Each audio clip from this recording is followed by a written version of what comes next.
Today on Drawbli, we are looking at the character art of Loish. Hey, I'm Ben. And I'm Abby. And we are self-taught artists documenting our drawing adventures because art is better when shared with friends. So click that subscribe button if you're new around here. And let's get in and take a look at the character art of Loish. Wow, I've been waiting a long time for this video. I'm actually surprised that we've waited this long to do Loish.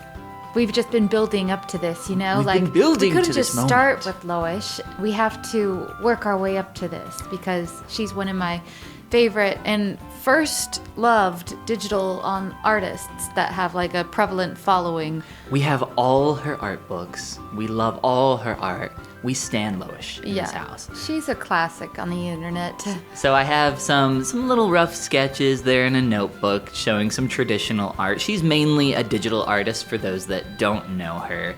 And there are so many things that I love about her artwork. The forms that she creates, this kind of flowy structure of lines. More recently, I think she's gotten into like carrying the sketch through to all of her artwork, which is so cool. Yeah. I love the subjects she chooses. Like her composition is so great. Not that I know that much professionally about composition, but she just seems to have it. She's got it. She's just got it. Whatever it is, she has it. Yes. And she makes a messy room here look so nice. And look, even in this messy room, look at the white doors behind her character that kind of leave an empty space for the eye that really bring like a little area of rest to this scene. Yeah, it's I feel like that must be intentionally at the intentional. front of the character to draw attention to the front portion of the character. So there's nothing competing there.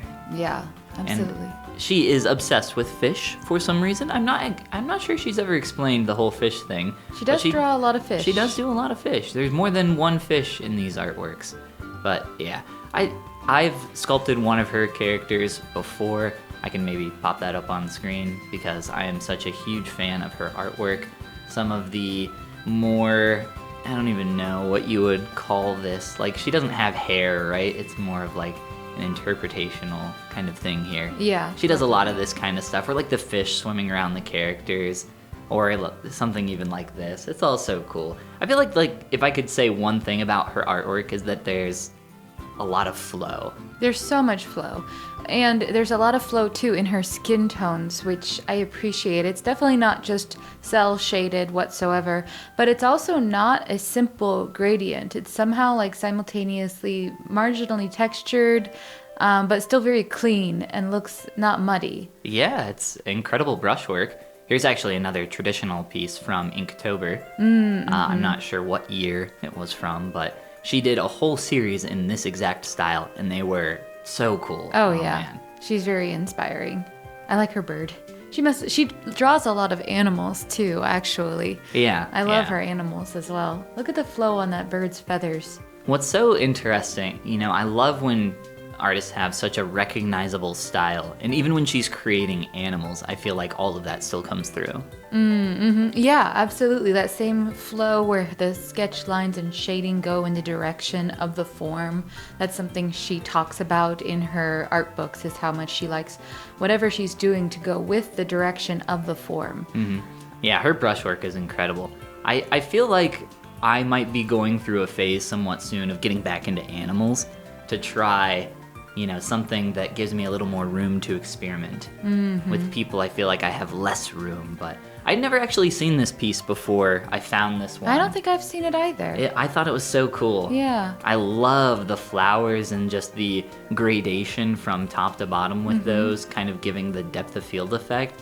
Super cool. I'd love to become more acquainted with how she shades her skin, where it's so subtle. I used to be a member of her Patreon, like one of the only Patreons I've ever been a member of, actually.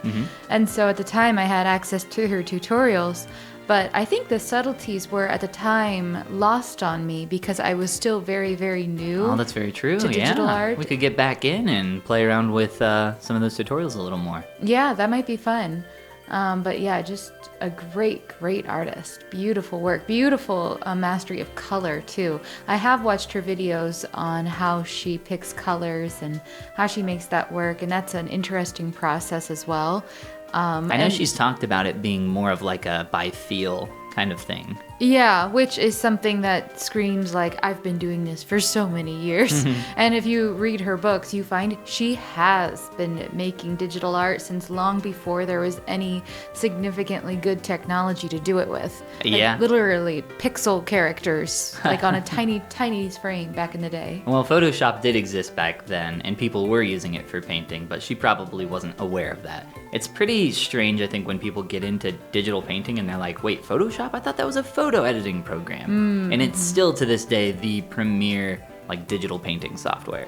Yeah. I think Procreate's really starting to take over the market, but either way, some beautiful artwork here. I really want to get in and like study some of this brushwork in the arm here and try to understand like this blending method, because it's so interesting. I love when big pieces have like visual interest, but then even the small separate pieces, like the arm, is just interesting to look at.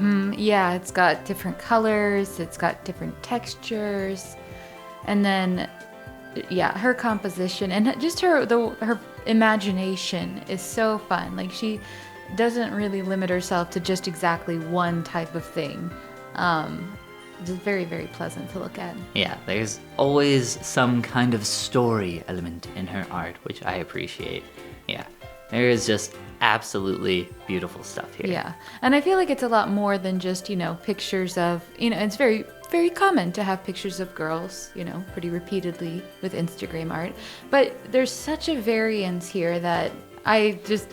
I still appreciate it a whole lot, because it's a medium to tell many, many different stories of color and composition and light and texture. It's just awesome. And if you want to be awesome, click that like and subscribe button. And check out our guidebook, How to Easily Draw Every Day, at the link below in the description. And this is the part where we say... Goodbye. Goomba. Abby, if you were a fish, what kind of fish would you be? You'd be a goldfish. I'd be a gold miner fish, like an old prospector type, mining for gold out in them thar hills.